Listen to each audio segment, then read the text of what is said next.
Thank you very much, Mr. Huffman. Mr. Gill, you are now recognized for 5 minutes to present your oral testimony.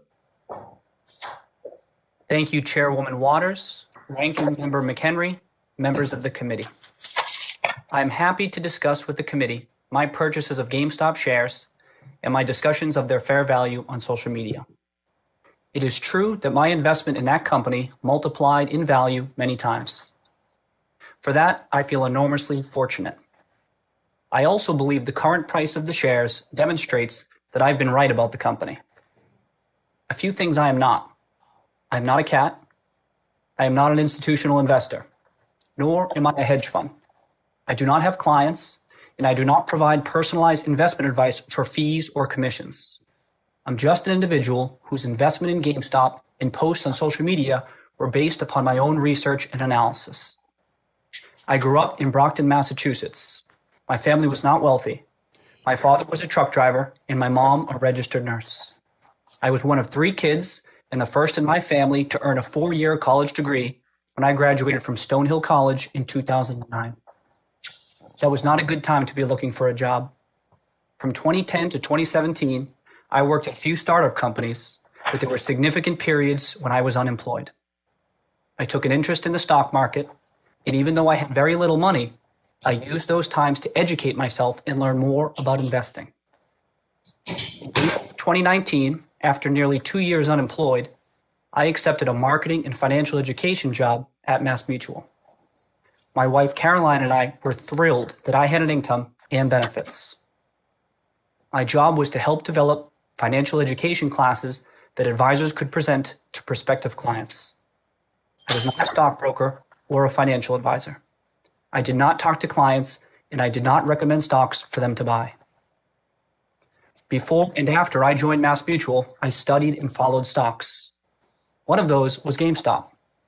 In early June of 2019, the price of GameStop stock declined below what I thought was its fair value. I invested in GameStop in 2019 and 2020 because, as I studied the company, I became more and more confident in my analysis. 2 important factors, based entirely on publicly available information, gave me confidence that GameStop was undervalued. First, the market was underestimating the prospects of GameStop's legacy business and overestimating the likelihood of bankruptcy. I grew up playing video games and shopping at GameStop, and I plan to continue shopping there. GameStop stores still provide real value to consumers and reliable revenue for GameStop. Second, I believe that GameStop has the potential to reinvent itself as the ultimate destination for gamers within the rapidly growing $200 billion gaming industry. GameStop has a unique opportunity to pivot toward a technology-driven business. By embracing the digital economy, GameStop may be able to find new revenue streams that vastly exceed the value of its business. I am hardly the only person who has advocated these points.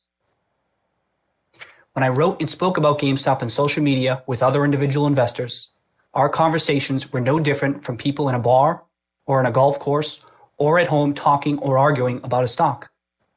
Hedge funds and other Wall Street firms have teams of analysts working together to compile research and analyze shares of companies. Individual investors do not have those resources. Social media platforms like Reddit, YouTube, and Twitter are leveling the playing field. The idea that I use social media to promote GameStop stock to unwitting investors and influence the market is preposterous.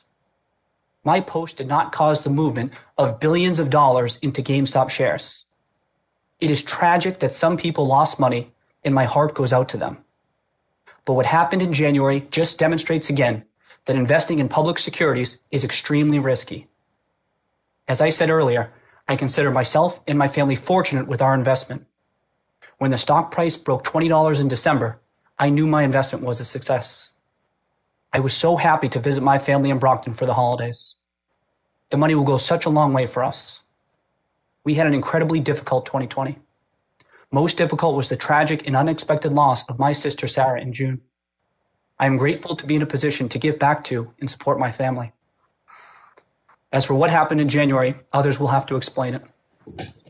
It's alarming how little we know about the inner workings of the market. And I am thankful that this committee is examining what happened. I also want to say that I support retail investors' right to invest in what they want, when they want. I support the right of individuals to send a message based on how they invest. As for me, I like the stock. I'm as bullish as I've ever been on a potential turnaround for GameStop, and I remain invested in the company. Thank you. Cheers, everyone. Thank you, Mr. Gill. Ms. Schlupp, you are now recognized for 5 minutes.